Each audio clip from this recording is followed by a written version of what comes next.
En un clic, le Premier ministre met en service la turbine GT21 de la centrale thermique d'Azito.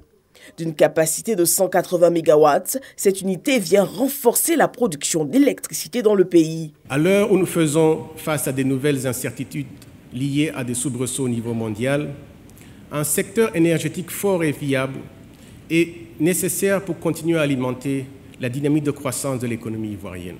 L'extension va permettre d'accroître la fourniture d'électricité à long terme en Côte d'Ivoire et ainsi contribuer au développement d'un approvisionnement plus efficace. L'inauguration de la turbine à gaz porte la capacité totale de la centrale d'Azito à 640 MW et fait ainsi d'elle la plus grande au plan national, soit 25%.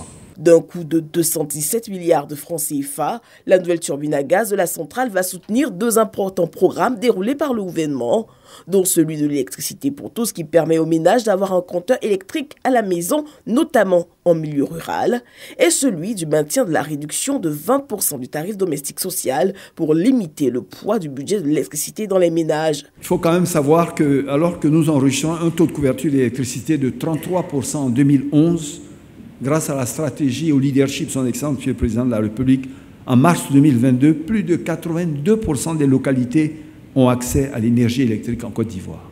Et demain, l'objectif très concret du programme Côte d'Ivoire solidaire, c'est d'atteindre 100% de couverture grâce au programme social du gouvernement PS-Gouv 2, afin de parachever ainsi l'immense ambition d'être une nation en marche, moderne et prospère. Et le gouvernement compte aller plus loin. Nous avons l'ambition, et je le dis, d'être au cours des prochaines années à l'horizon 2030, l'acteur majeur principal du hub énergétique sous-régional ouest-africain. Cette ambition puissante devra se concrétiser de deux façons, qu'incarne parfaitement cette nouvelle turbine d'Azito.